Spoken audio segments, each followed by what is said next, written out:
Y vamos a hablar entonces de los beneficios. La tengo aquí. Deme un segundo.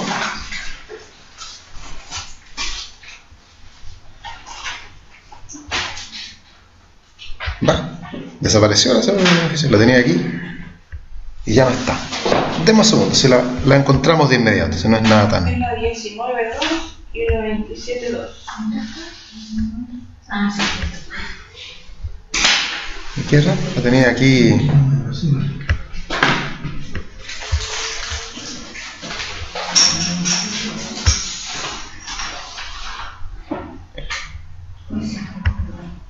Ya, a ver.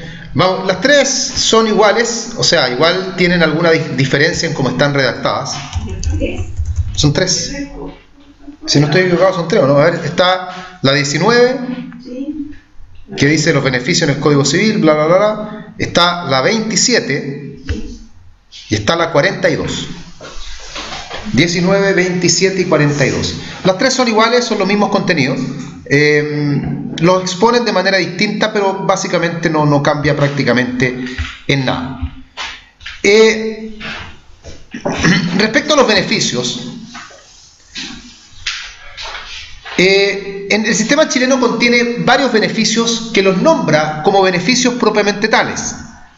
Están dispersos a lo largo del código porque no están sistematizados, sino que están tratados dentro de las instituciones pertinentes, digámoslo así. Tenemos algunos beneficios, como por ejemplo el beneficio de inventario, que es un beneficio que le corresponde al heredero, ya vamos a hablar de él.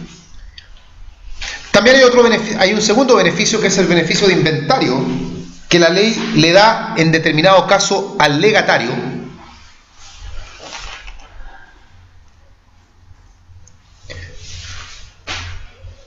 Está el beneficio llamado el beneficio de deliberación,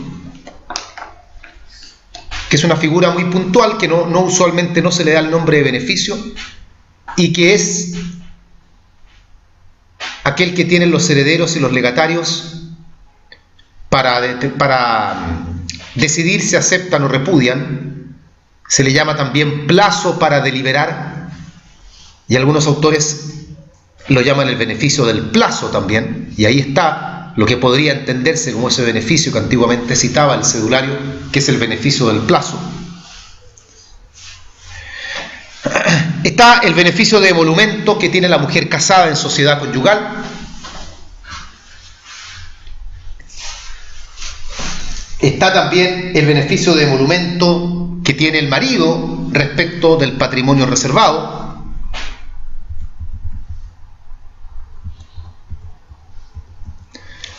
El beneficio de competencia que le corresponde al deudor que no puede pagar todas las deudas que tiene. Está tratado dentro del pago. El beneficio de división que tiene el fiador cuando existen varios fiadores.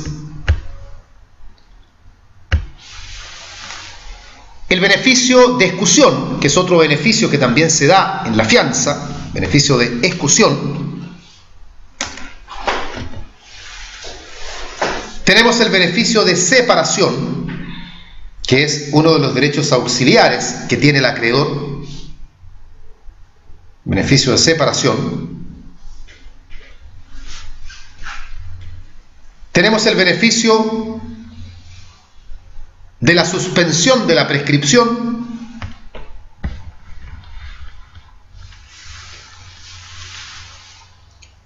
No lo llama beneficio la ley, pero la doctrina no está conteste en llamarlo beneficio. El beneficio de revocación, que es el que tiene el desaparecido para pedir que quede sin efecto la muerte presunta.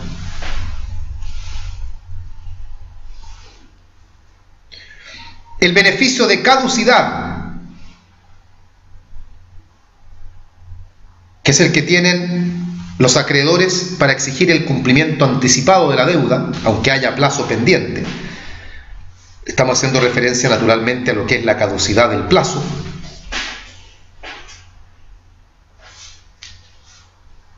En fin, hay una serie, como les digo, de beneficios.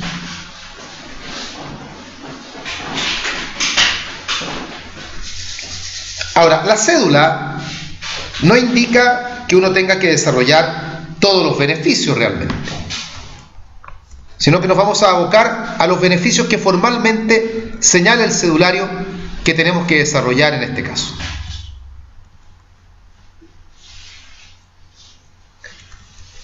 Vamos a partir, sin embargo, por dar una definición de lo que tenemos que entender por beneficio.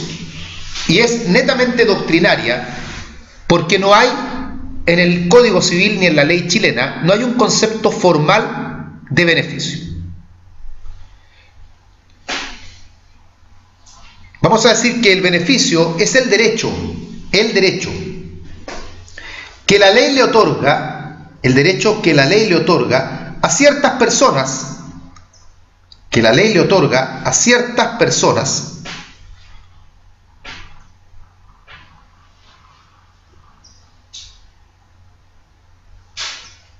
para invocar un derecho determinado,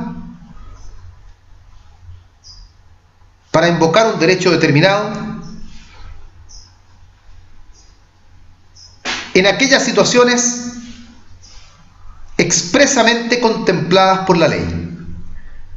En aquellas situaciones expresamente contempladas por la ley. Expresamente contempladas por la ley. Es muy difícil dar un concepto distinto porque los beneficios no todos tienen una misma finalidad. Algunos sirven para separar patrimonios, otros sirven para evitar el pago de una deuda de forma temporal. En fin, hay una gran variedad de beneficios que van teniendo cada uno efectos que son particulares. Vamos bien. Vamos en el orden que lo señala la ley. Partamos con el beneficio que existe en la sociedad conyugal, que la cédula aquí lo llama el beneficio de inventario en la sociedad conyugal, pero la verdad es que es el beneficio de emolumentos, que es muy similar a un beneficio de inventario, y lo paradojal es que más adelante lo vuelve a señalar. Pero es un beneficio que se denomina beneficio de emolumentos. Beneficio de emolumentos. Tiene dos aspectos. Uno que dice relación con el derecho que tiene la mujer, o sea, un beneficio de emolumentos que se le concede a la mujer.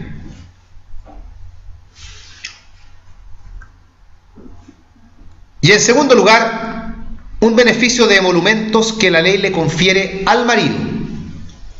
Que la ley le confiere al marido. El que se le confiere a la mujer, está en el artículo 1777 del Código Civil. 1777, el que se le confiere a la mujer.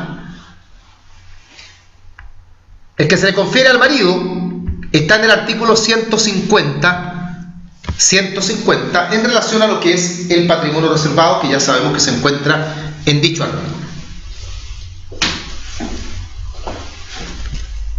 Esto lo vimos ayer, ¿cierto? Lo que está en la pizarra. ¿Le sacamos foto a eso? Sí, vamos a revisar porque vamos a borrar. Entonces antes de borrar vamos a ver si está la foto.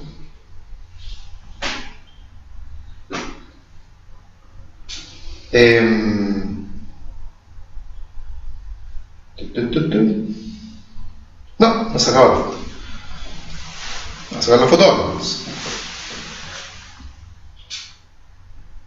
La foto de la clase de ayer. Ya. A ver, hablemos de la mujer. Esto lo vimos ya en todo caso, así que estamos recordando. Cuando existe sociedad conyugal, ¿quién administra la sociedad conyugal? El jefe. La administra el jefe. Muy bien. Me parece que ha aprendido bastante bien. Con esa sola respuesta usted tiene su examen de grado aprobado ya. El jefe de la sociedad conyugal. El marido, el hombre, el ser supremo. El ser supremo, pues, sumo sacerdote. El marido. El rey, pueden decir también. El rey de los 7 reinos, suena bien. ¿Ah? Suena bien. Príncipe de los andaluces. ¿Ve? Suena pero maravilloso. ¿Ya? Bueno. El marido administra entonces la sociedad conyugal. Y administrar la sociedad conyugal supone no solamente intentar que la sociedad conyugal genere activos, sino que también implica minimizar el pasivo, que es la lógica de cualquier administrador en cualquier entorno. Mucha ganancia, poca pérdida.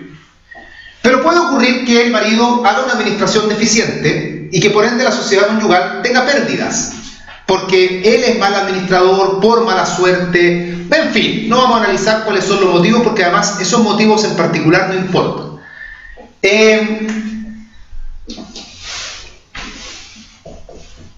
Supongamos que la sociedad conyugal genera un activo de 120.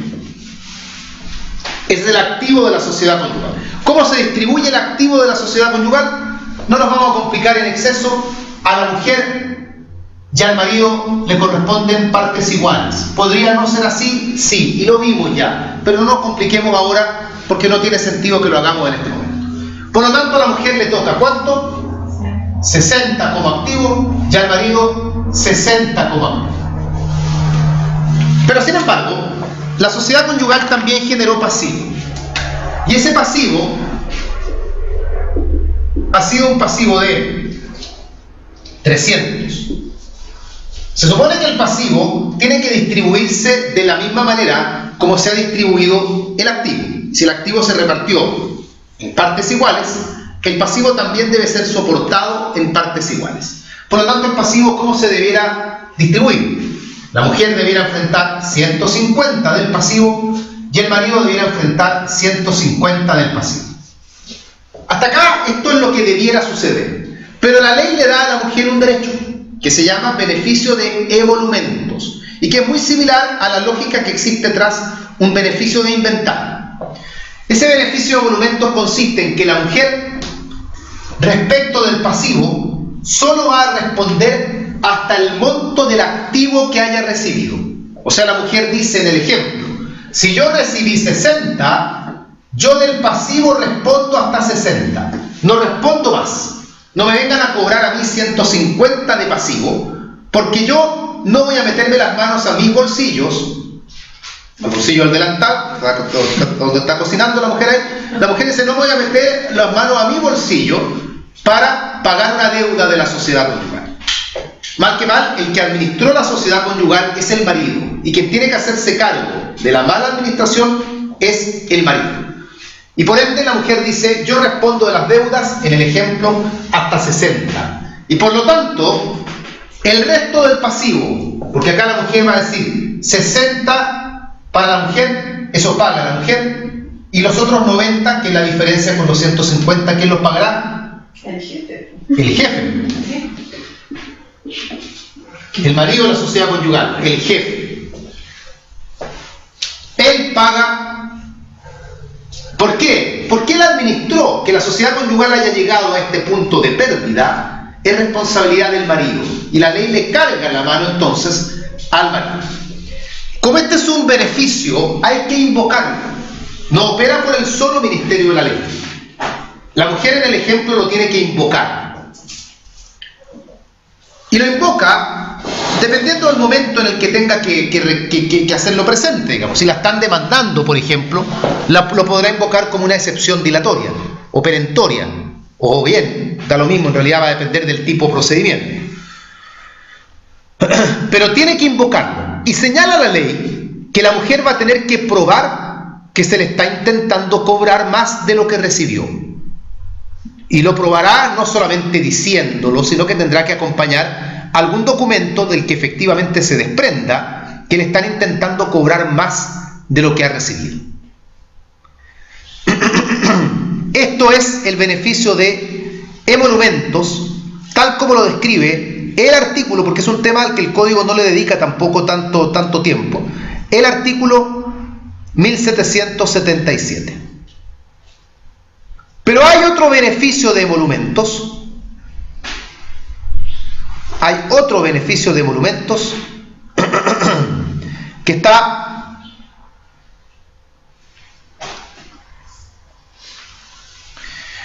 en el patrimonio reservado de la mujer casada. Artículo 150. 150. No saqué la foto conmigo, eran puros números. Artículo 150. Cambiamos un poco el chip. Patrimonio reservado de la mujer casada. ¿Quién administra el patrimonio reservado de la mujer? Lo administra la mujer. El patrimonio reservado, esto también lo estudiamos ya, es un patrimonio y que como todo patrimonio tiene un activo y un pasivo. La idea naturalmente es que la mujer trate de generarse la mayor cantidad de activo que pueda y trate naturalmente de minimizar el pasivo, que es la lógica, insisto, detrás de cualquier administración en cualquier entorno, porque de eso se trata, a fin de cuentas, administrar.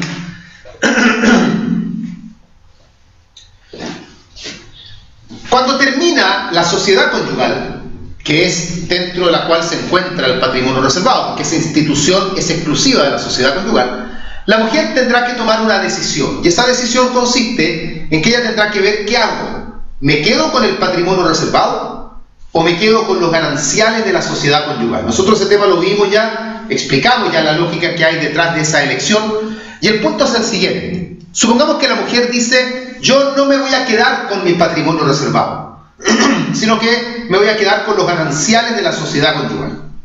Eso quiere decir que ella, al no elegir el patrimonio reservado, devuelve el patrimonio reservado a lo que era su destino natural, que es formar parte del haber social.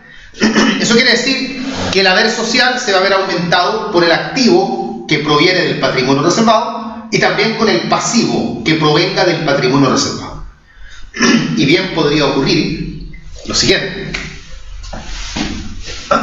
tal vez el patrimonio reservado tenía los siguientes registros: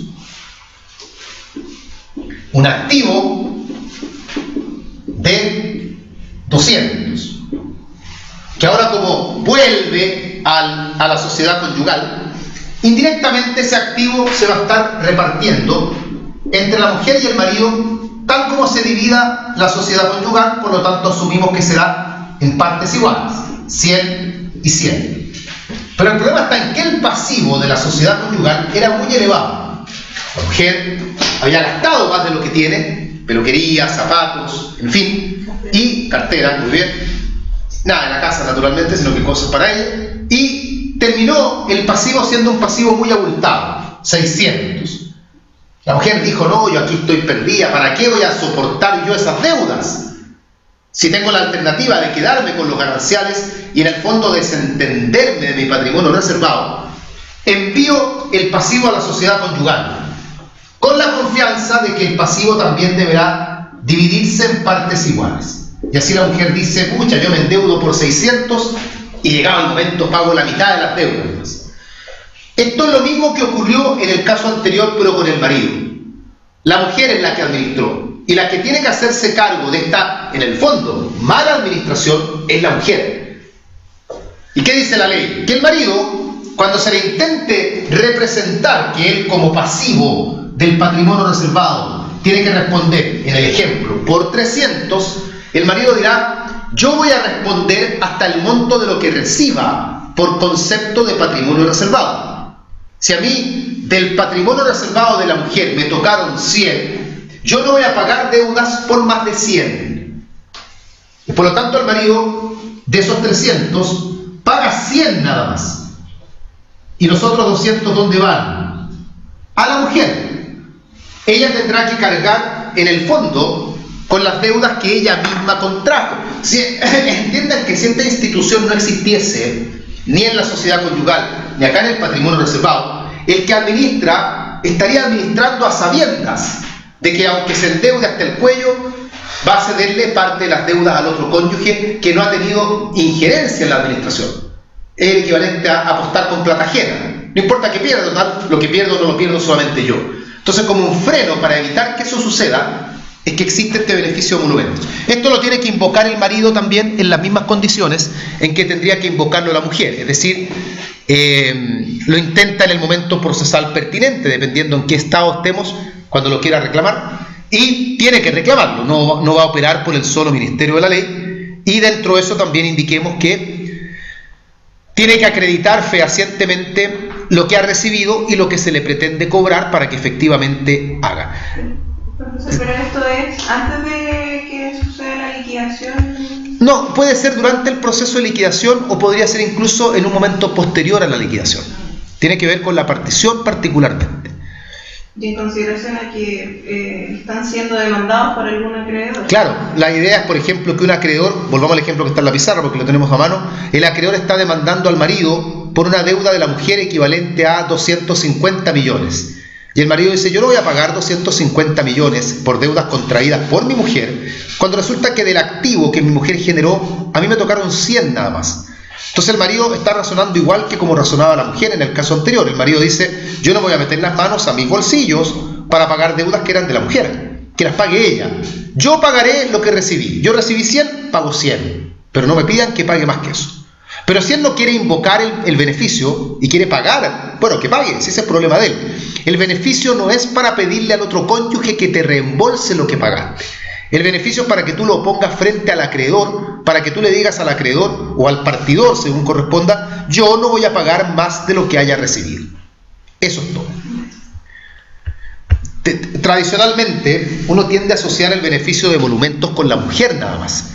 La cédula dice en todo caso que también lo tiene el marido y está bien, porque el artículo 150, en la parte final, es bien largo el artículo 150, en la parte final le concede al marido el mismo derecho que tiene la mujer del artículo 1777. Bien, pasemos ahora al beneficio de inventario. El que se llama realmente, formalmente, beneficio de inventario, que está tratada por el Código a razón de la aceptación de la herencia, la aceptación de la herencia.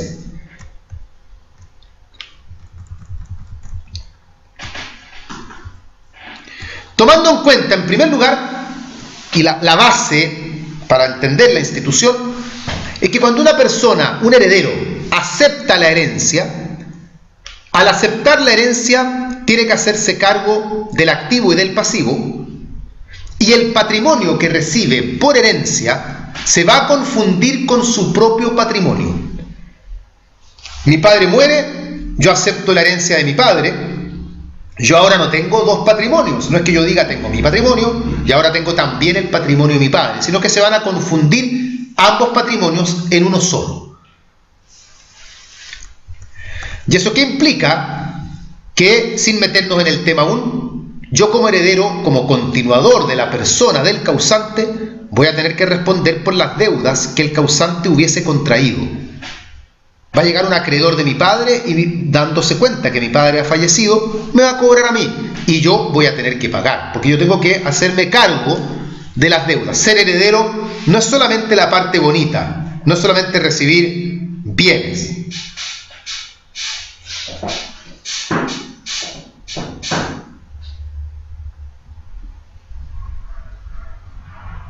Bien. Existe, sin embargo, para evitar que el heredero tenga que contaminar su propio patrimonio con las deudas del causante, existe esta institución que se llama beneficio de inventario, que tiene la misma lógica que lo que acabamos de estudiar, en que de alguna manera el heredero va a decir, yo no voy a pagar las deudas dejadas por el causante, sino solamente con los bienes que dejó el causante. Si el causante me dejó a mí 20 millones, yo pagaré deudas hasta por 20 millones. O sea, la misma historia anterior. El heredero diciendo, yo no meteré las manos a mi bolsillo para pagar las deudas que dejó el causante. Si el causante me deja un auto que vale 5 millones y dejó deudas por 40 millones, yo pagaré deudas hasta por 5 millones. Eso no significa que yo devuelva el auto. Significa que yo recibí un activo de 5 millones y yo pagaré un pasivo de 5 millones y punto. Y esto hay que alegarlo a través de este beneficio que se llama beneficio de inventario, que no opera tampoco por el solo Ministerio de la Ley.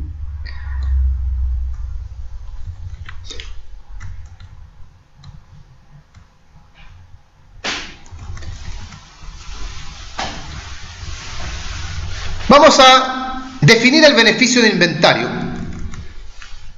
tal como lo define el Código, artículo 1247, 1247, señala que el beneficio de inventario consiste en aquella institución, estoy transformando un poco el artículo para que suene más coherente, consiste en aquella institución por la cual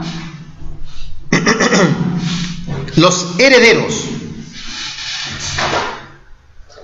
no se harán responsables de las deudas del causante, los herederos no se harán responsables de las deudas del causante, sino hasta concurrencia del valor del activo que hayan heredado, sino hasta concurrencia del valor del activo que hayan heredado. Hasta concurrencia del valor del activo que hayan heredado. Eso entonces como concepto de beneficio de inventario.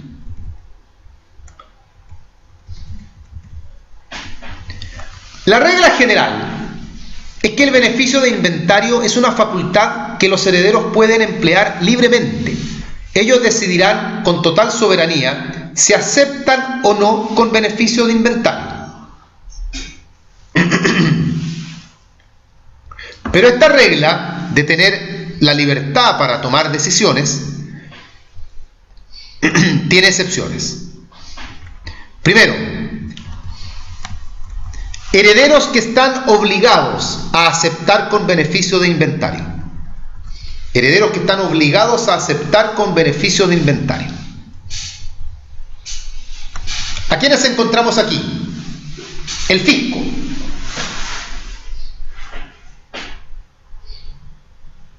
No necesariamente pensando en el fisco como el último de los llamados en los órdenes de sucesión, sino que no olvidemos que el fisco también podría ser heredero. ¿Por qué no? Si uno puede dejarle una herencia al fisco, no se ve con qué razón tal vez, pero no habría ningún inconveniente en que si yo quiero le podemos dejar una herencia al fisco, y el fisco tiene que aceptar con beneficio de inventario.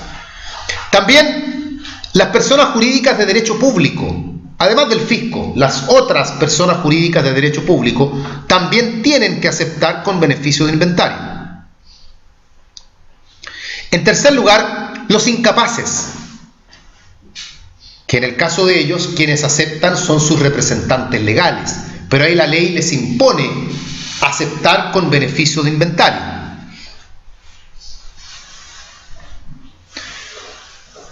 Otro caso de persona que está obligada a aceptar con beneficio de inventario, cuando un heredero acepta con beneficio de inventario, los demás quedan obligados a hacer lo mismo. Cuando un heredero aceptó con beneficio de inventario, los demás herederos también tendrán que hacer lo mismo. Se habla aquí de los coherederos.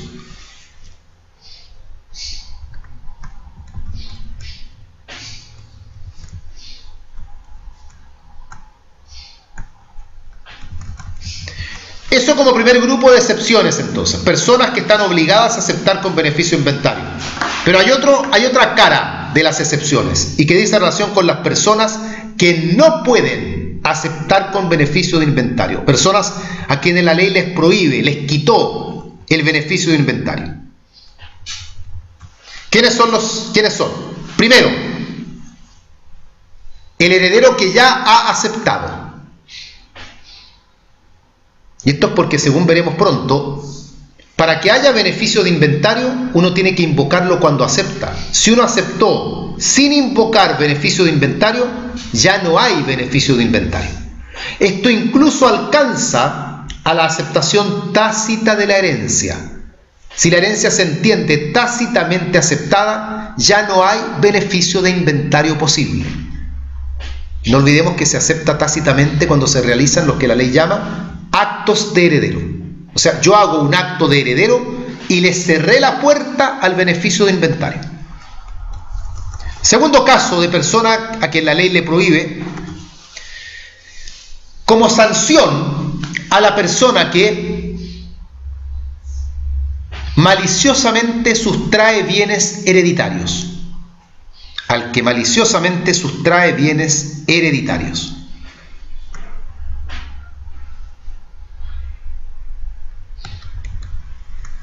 La persona que sustrae bienes hereditarios, antes de aceptar o repudiar, la ley la castiga. Y la castiga, por un lado, imponiéndole aceptación de la herencia por esa conducta y además negándole el beneficio de inventario. Lo cual puede ser muy grave porque si la herencia tiene muchas deudas, va a tener que cargar con las deudas como si fuesen deudas propias. ¿Cuáles son los requisitos que deben concurrir para que opere el beneficio de inventario?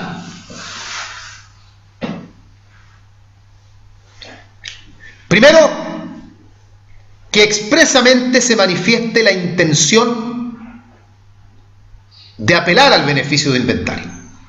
No hay beneficio de inventario tácito, sino que expresamente se debe declarar la intención.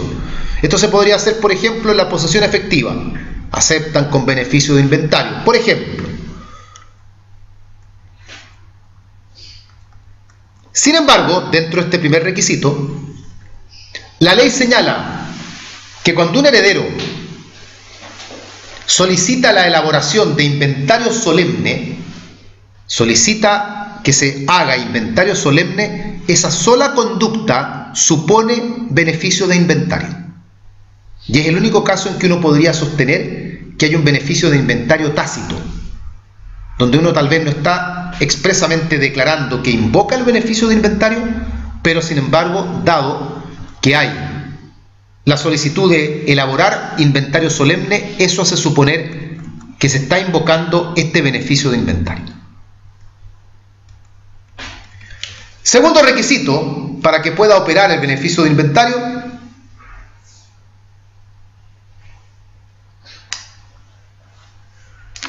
que la herencia no haya sido ya aceptada, ni expresa ni tácitamente. Que la herencia no haya sido aceptada, ni expresa ni tácitamente.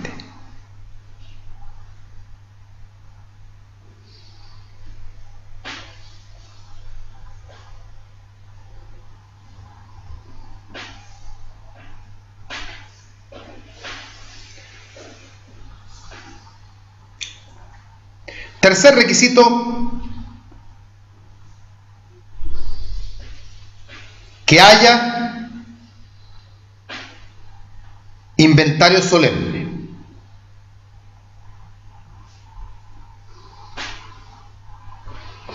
Que haya inventario solemne. Esto tiene que ver, para no confundirse con el caso anterior, aquí ya se está invocando expresamente el beneficio de inventario, pero aun cuando lo invoquemos expresamente, igual se debe elaborar inventario solemne. En todo caso, el inventario solemne lo destaca el Código de Procedimiento Civil, artículo 858, y es un inventario que se hace previo decreto judicial, o sea, uno le pide al juez la autorización para elaborar inventario solemne. ¿Es para sucesiones? Claro, para todas. Y no solamente para esto, sino que también el inventario solemne cumple otros fines para otras materias.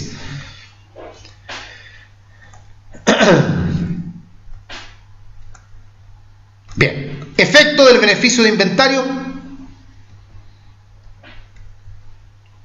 Efecto del beneficio de inventario. Bueno, el gran efecto, número 1, limita la responsabilidad de los herederos, porque los herederos solo responderán hasta el monto de lo que reciban como activo. No es los bienes, ya, sino que se cuantifica. Por eso yo les dije, no es que yo devuelva el auto que daba en el ejemplo. Yo, si el auto vale 5 millones, yo entonces pago deudas hasta por 5 millones.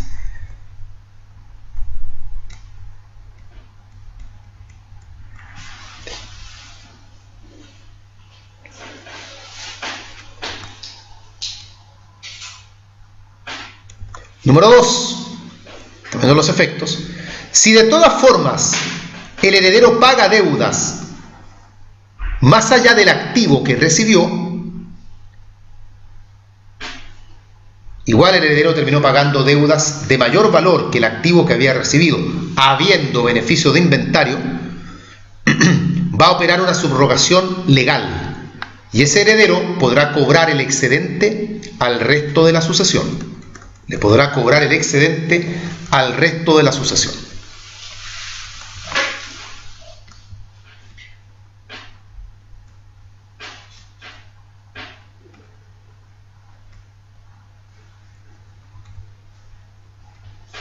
Bien, esto como síntesis son los principales efectos entonces del beneficio de inventario. Sigamos con los beneficios. Tenemos, para ir en el orden que lo señala el cedulario, beneficio de separación. El beneficio de separación, que opera también en materia de sucesión por causa de muerte, pero se estudia cronológicamente hablando, en materia quiero decir, se estudia dentro de lo que son los derechos auxiliares del acreedor. Dentro de los derechos auxiliares del acreedor.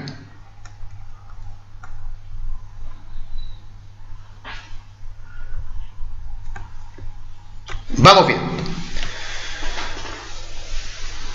Como concepto, no tiene concepto legal, en todo caso lo trata el Código Civil desde el artículo 1378. 1378.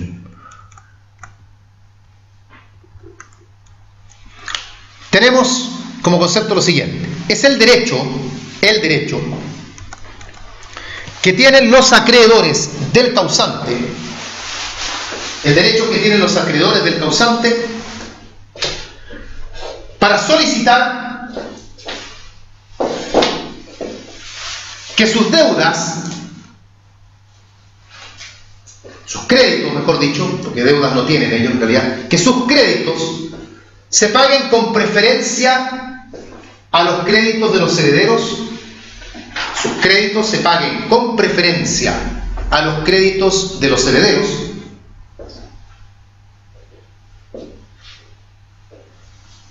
sobre la masa hereditaria, sobre la masa hereditaria, sobre la masa hereditaria.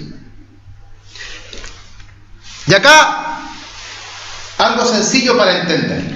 Resulta que nosotros que estamos acá en esta sala somos los acreedores de Juan. Nosotros podemos cobrarle a Juan créditos que tenemos. Y nosotros estamos tranquilos porque Juan es una persona que tiene estabilidad económica. Juan es un hombre muy responsable, siempre paga sus deudas, jamás se ha atrasado ni un día en pagarnos nada. Así que estamos muy tranquilos y muy contentos. Sabemos que él es muy buen deudor, nos va a pagar, no tenemos ninguna preocupación. Pero Juan se muere. Y al morir Juan, deja como único heredero a su hijo Pedro.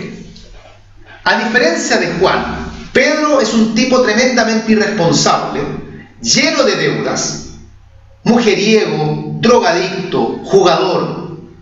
Y nosotros como acreedores de Juan empezamos a preocuparnos, porque Juan era muy responsable y siempre pagaba en la fecha. Pero Pedro nos va a pagar. Nosotros sospechamos que Pedro va a agarrar la plata de Juan y la va a gastar. ¿En qué la va a gastar? La va a gastar en mujeres, la va a gastar en drogas, en alcohol. Bueno, y el resto lo va a malgastar. Pero en fin, va a gastar el dinero y nosotros decimos, oye, nos vamos a quedar sin poder cobrar nuestros créditos. Entonces, a través del beneficio de separación, lo que nosotros pedimos es, antes de que el heredero pague sus propias deudas, que le pague primero a los acreedores del causante. Que los patrimonios literalmente se separen y que sobre el patrimonio del causante primero cobren los acreedores del causante y después lo que queda, ahí que los herederos lo usen para pagar sus propias deudas.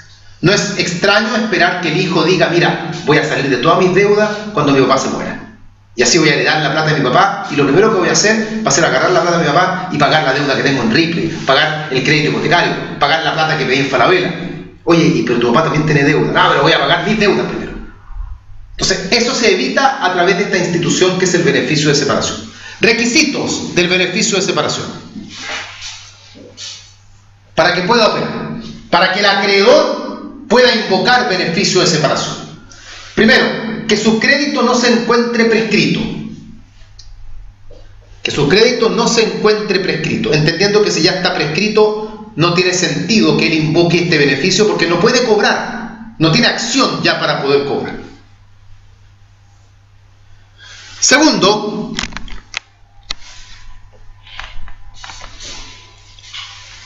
que no haya por parte del acreedor, un reconocimiento al heredero como deudor. Que el acreedor no haya reconocido al heredero como deudor. La idea es que el acreedor sostiene que para él el deudor sigue siendo el causante y no reconoce al heredero, no lo reconoce como deudor. ¿Cuándo lo reconocería como deudor? Cuando el acreedor acepta, por ejemplo, que el heredero le pague una parte, lo está reconociendo como deudor. O cuando acepta que el heredero le pida un plazo para pagar, lo está reconociendo como deudor. O cuando acepta una garantía que le ofrece el heredero, lo está reconociendo como deudor. El acreedor dice: yo no he reconocido al heredero como deudor y por lo tanto tengo la habilidad para reclamar beneficio de separación. Y el tercer requisito, que los bienes que se quieran perseguir, estos bienes del causante, todavía estén en poder de los herederos. Si los bienes salen del poder de los herederos, ya no se puede invocar beneficio de separación. Los bienes deben estar aún en poder de los herederos.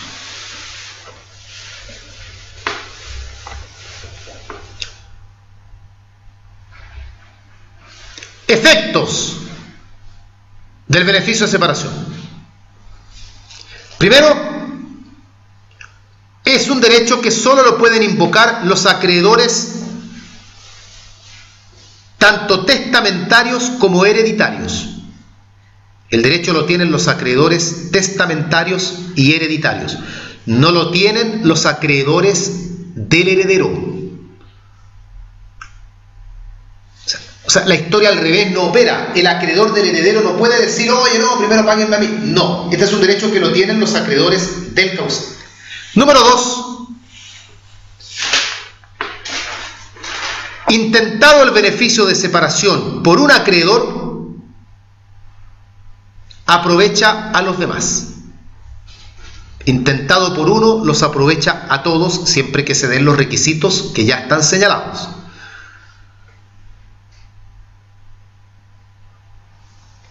Tercero, acogido el beneficio, el acreedor no puede perseguir los bienes del heredero, porque si él ha separado patrimonios, tiene que perseguir los bienes del causante.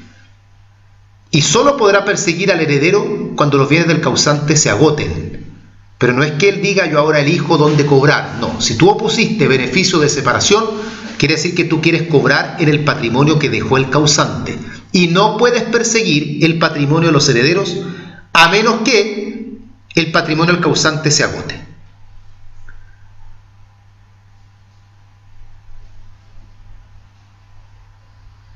Cuatro. Acogido el beneficio de separación,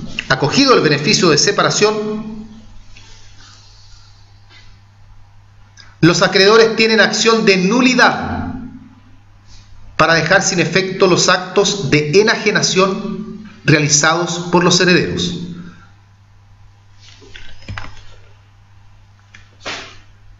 Acción de nulidad para dejar sin efecto las enajenaciones efectuadas por los herederos. Pero solamente aquellas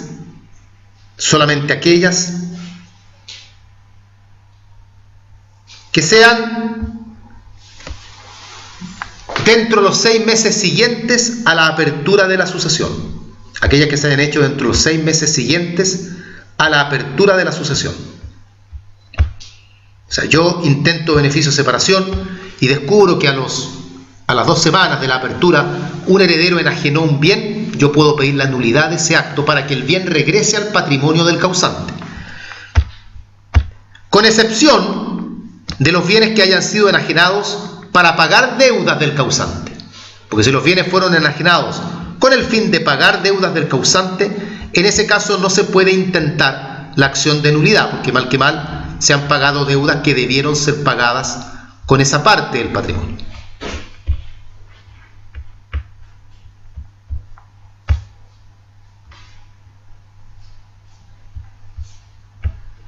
¿Los 6 meses desde cuándo era la sucesión? Desde la apertura de la sucesión. Ya, ahí tenemos entonces lo pertinente al beneficio de separación. Seguimos avanzando con el cedulario y llegamos ahora a los beneficios que están en la fianza, tanto el beneficio de excusión como el beneficio de división. Excusión y división.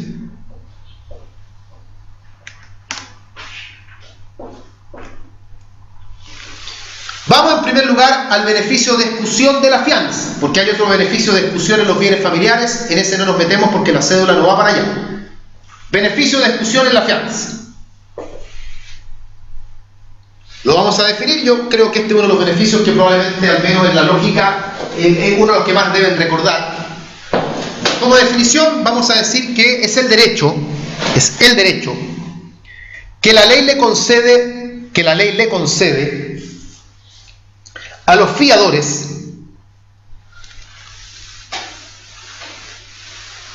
para que el acreedor se dirija primero contra el deudor principal,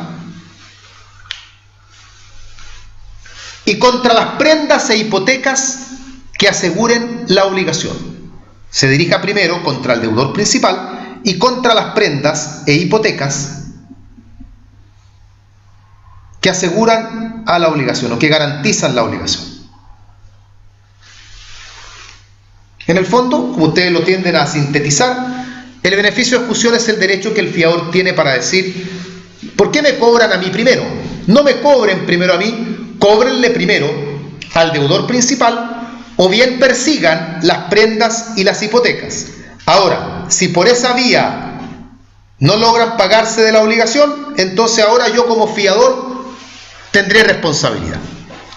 Este beneficio se invoca como excepción dilatoria y de hecho la señala expresamente el Código de Procedimiento Civil en el artículo 303, donde están las excepciones dilatorias. Ahí aparece el beneficio de excusión. 303. ¿Puede intentarlo cualquier fiador? ¿Todos los fiadores tienen beneficio de excusión? En principio sí. Como regla general podemos decir que sí, pero sin embargo hay fiadores que no lo tienen. Hay fiadores que carecen de beneficio de excusión. ¿Quiénes no tienen beneficio de excusión?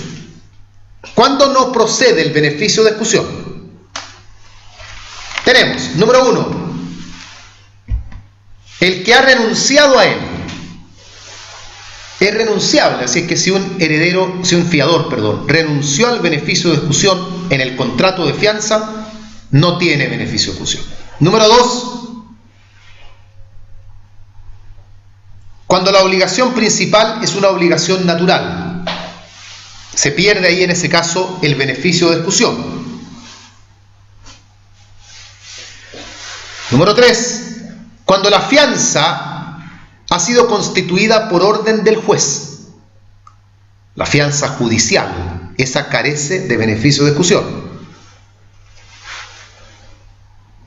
Cuarto, se pierde el beneficio de excusión también cuando el deudor principal es sometido a procedimiento concursal.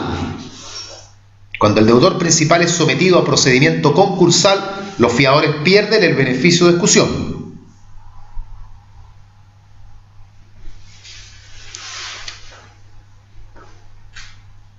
Quinto caso, cuando la fianza es una fianza hipotecaria, o sea, el fiador garantiza con hipoteca.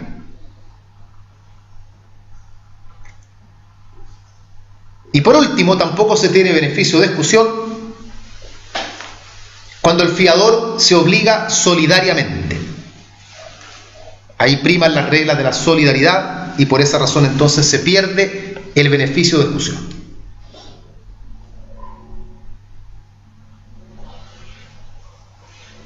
Requisitos para que opere el beneficio de excusión.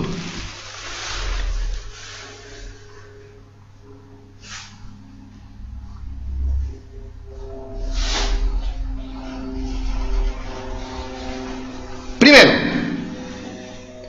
que el fiador tenga el beneficio. Lo cual nos lleva a los casos anteriores, o sea, que no haya renunciado a él, en fin, los mismos casos que están señalados anteriormente.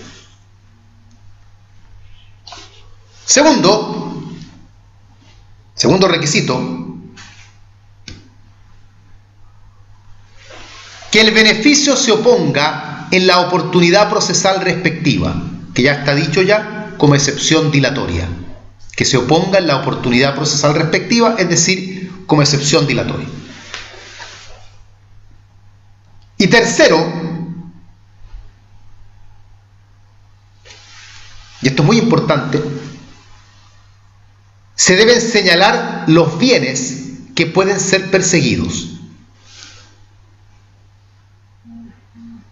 Esto es muy importante. ¿Esto qué quiere decir? Que si yo soy, imaginen ustedes que Glenn es el deudor principal y yo soy fiador, y el acreedor viene y me cobra a mí, y yo le digo al acreedor, oiga, pero no me cobre primero a mí, yo soy el fiador nada más, cóbrele a Glenn.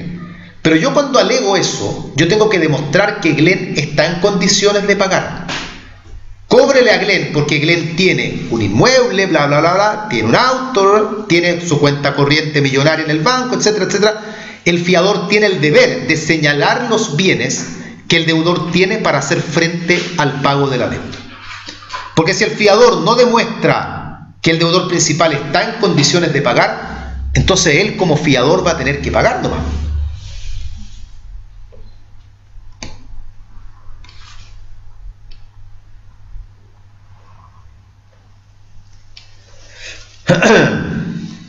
Eso en cuanto al beneficio entonces de excusión. En todo caso lo pueden encontrar, el beneficio de excusión tratado por el código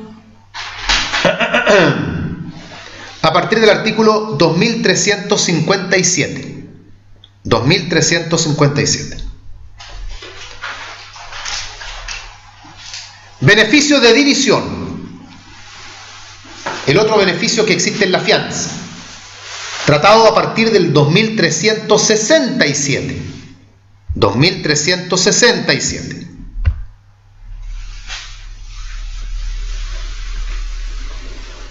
Lo vamos a definir como el derecho que tienen los fiadores cuando son varios. El derecho que tienen los fiadores cuando son varios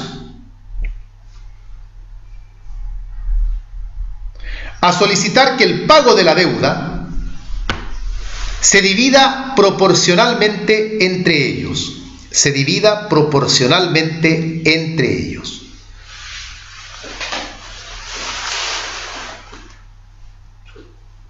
Ejemplo, Glenn es deudor de 10 millones de pesos y a él se le pidió en su momento que otorgara una caución que fuese un fiador. Glenn conversó con Matías y Matías le dijo, mira Glenn, yo puedo ser tu fiador pero solo por 2 millones. Entonces Glenn dijo, necesito otro fiador más. Conversó con Gloria y Gloria le dice, yo puedo ser tu fiadora por 1 millón. Ya, dice Glenn, bien, llevo 3 millones. Conversó con Solange. Solange le dice, yo puedo ser fiadora por 6 millones. Maravilloso. Llevo 9 millones, ya me falta 1. Y yo le digo a Glenn, ya Glenn, yo soy fiador por el millón que falta. Aclaremos que un fiador puede perfectamente ser fiador solo por una parte. El fiador no tiene por qué ser fiador del total. Lo que implica que pueden haber además varios fiadores. Resulta que Glenn no paga, cae en insolvencia. Y el acreedor me cobra a mí los 10 millones. Y yo le digo, no me puede cobrar a mí porque los fiadores somos varios. Y por lo tanto, yo solicito que el pago de la deuda se divida entre todos los fiadores. Y no se divide en partes iguales, sino que se divide a prorrata de lo que a cada uno le corresponda pagar. Ahora, si todos nos hubiésemos constituido como fiadores por el total, que también es posible, bueno, ahí será, cada uno pagará una parte igualitaria al resto. Si Matías fue fiador por 8 millones, Gloria por 7, Solange por 10 y yo por 5, y la demandan a ella por 10, ella dirá, dividamos entre todos, por favor, porque somos varios fiadores y habrá que prorratear, 8, 7, 10, 5, en fin, prorratearemos para ver cómo completamos los 10 millones. Por eso es que literalmente el beneficio de división es dividir el pago de la deuda entre los varios fiadores. ¿Cuáles son los requisitos? Dígame. Pero basta con que lo pida uno de los... Basta con que lo pida uno. Y los otros... Lo aprovechan, no pueden negarse porque la calidad fiador te impone el deber de pagar llegado el momento. Requisitos para que opere este beneficio. Uno, de perogrullo, tiene que haber más de un fiador, porque si hay uno solo, es evidente que esta historia no sirve. Así que deben haber 2 o más fiadores. Primer requisito. Segundo requisito, los fiadores, los varios fiadores, deben estar afianzando la misma obligación y respecto del mismo acreedor. Debe estar afianzando la misma obligación y respecto del mismo acreedor. Y tercer requisito, un requisito negativo, que los fiadores no se hayan obligado solidariamente. No se hayan obligado solidariamente. ¿Cómo se reclama este beneficio? ¿Cómo se reclama? La verdad es que la ley nada dice, y aplicando lo que son las reglas generales, se ha dicho que este beneficio se reclama también como excepción dilatoria. También se reclama como excepción dilatoria.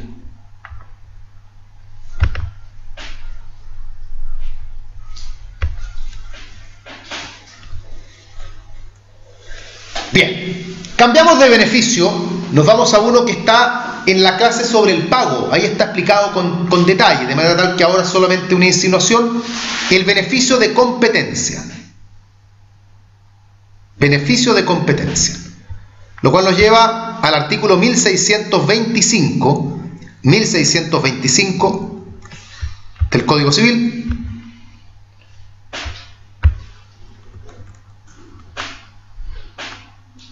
Y lo vamos a definir como aquel derecho que la ley le concede a ciertos deudores, aquel derecho que la ley le concede a ciertos deudores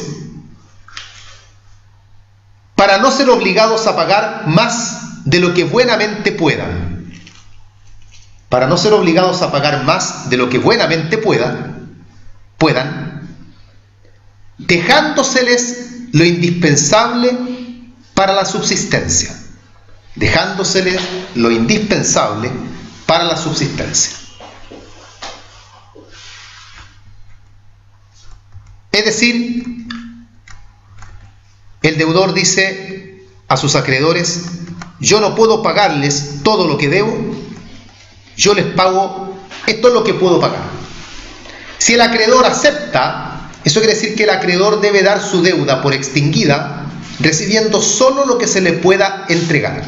La coyuntura es: o no me pagan nada o me pagan esto. Y frente a ello el acreedor dice: perfecto, la obligación queda extinguida. ¿Hasta cuánto se le puede privar al deudor? Se le puede privar de todo, pero hay que dejarle lo necesario para que pueda subsistir. En todo caso, aquí se van a cruzar esto con los bienes que son inembargables, de tal manera que si un bien es inembargable, no se le puede privar de esos bienes. Y en el fondo sabemos que los bienes inembargables son justamente aquellos que se cruzan con lo que es la subsistencia.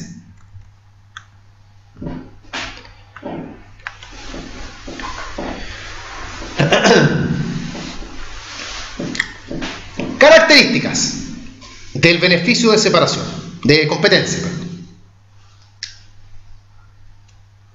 Primero, como ya está dicho, la deuda quedará extinguida hasta el monto que se pague. La deuda quedará extinguida hasta el monto que se pague. Segunda característica.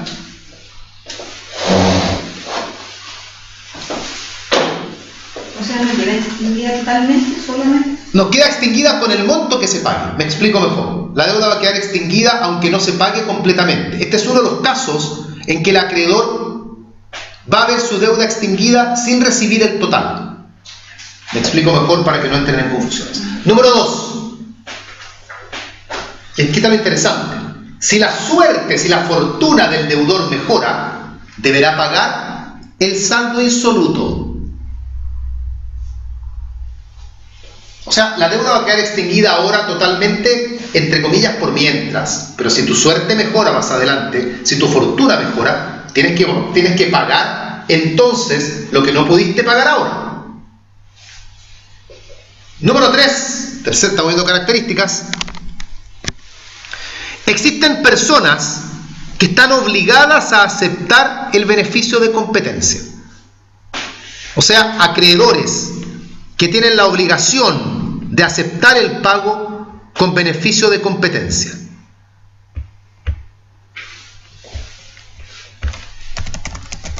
Porque partamos del supuesto que cuando a un acreedor le proponen que le van a pagar una parte porque no le pueden pagar todo, claramente el acreedor tiene el derecho de decir no.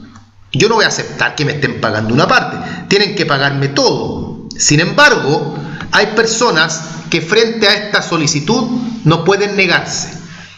Son las personas señaladas por el 1626. No los vamos a ver porque son varios, pero tiene mucho que ver con el parentesco y cosas de ese estilo. Son personas que están obligadas, y lo dice la ley, acreedores que están obligados a conceder el beneficio de competencia.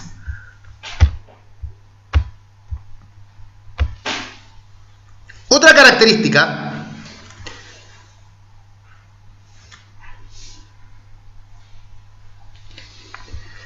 no constituye modo de extinguir obligaciones, ya que estas obligaciones igual tienen subsistencia por la parte no pagada, lo que se demuestra porque si la suerte eventualmente mejora, esa obligación que no se pudo pagar, esa parte que no se pudo pagar, habrá que pagarla.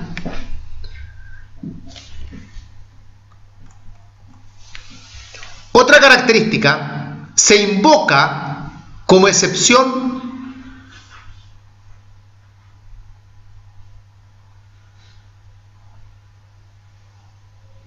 que se puede invocar tanto en juicio ejecutivo como en juicio ordinario.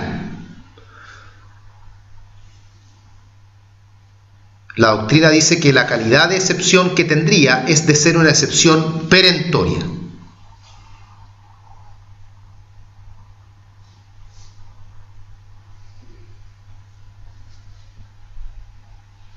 Bien, ahí tenemos el beneficio competencia. Remítanse a la clase sobre el pago, ahí van a encontrar un poco más de información. Por último, en otro tema que también vimos ya, aunque no la nombra la ley como beneficio propiamente tal, está la suspensión de la prescripción.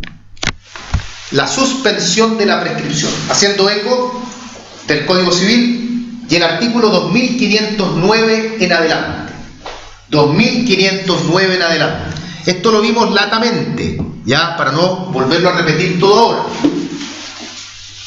Es la suspensión de la prescripción el beneficio que la ley le concede a ciertas personas, el beneficio que la ley le concede a ciertas personas respecto de las cuales no corren los plazos de prescripción. Respecto de las cuales no corren los plazos de prescripción. La suspensión es una excepción a la regla básica de que la prescripción corre a favor y en contra de todas las personas. Una de las reglas comunes a toda prescripción que uno estudia al inicio. No olvidemos que la suspensión implica que durante el tiempo que la prescripción esté suspendida, ese tiempo no se contabiliza para la prescripción. Se descuenta, nosotros en su momento dijimos, se hace una suerte de paréntesis. Y todo el tiempo durante el cual estuvo suspendida, no lo contamos. Yo alego prescripción porque ya han pasado 5 años y entonces hay prescripción. Pero por otra parte me dicen, sí, es cierto que han pasado 5 años, pero dentro de esos 5 años hubo 3 años durante el cual estuvo suspendida la prescripción. Eso quiere decir que si bien es cierto, han pasado 5 años, tú para tu prescripción solo puedes aprovechar 2, porque hay 3 que no los puedes aprovechar justamente como efecto de la suspensión. Vimos ahí que la que se suspende en materia adquisitiva es la prescripción ordinaria, con una discusión doctrinaria sobre si la extraordinaria se puede suspender o no, siendo el caso de discusión la suspensión entre cónyuges. Y vimos ahí los artículos y los argumentos que se daban para ello.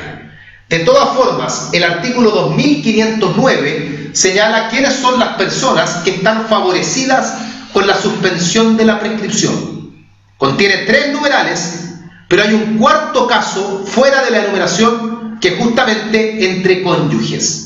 Y uno de los argumentos que se da para discutir sobre esa idea es precisamente el que aparezcan fuera de la enumeración. Todo esto lo conversamos ya, lo vimos latamente cuando estudiamos la prescripción. Es, aparte de la cédula de beneficios, es un tema tremendamente importante, así que tenganlo presente. El problema, entre comillas, con la cédula de los beneficios es que son temas que no solamente se les van a preguntar en la cédula de beneficios, sino que estos temas aparecen también relacionados con las materias a las cuales pertenecen. Entonces, si están en la cédula sobre fianza, también les pueden preguntar ahí beneficio de ejecución, beneficio de división. Si están en la cédula de pago, les pueden preguntar beneficio de competencia. Si están en la cédula sobre prescripción, les van a preguntar si hay un beneficio que destaca sobre el resto en cuanto a la importancia que tiene dentro de su tema, es la suspensión de la prescripción.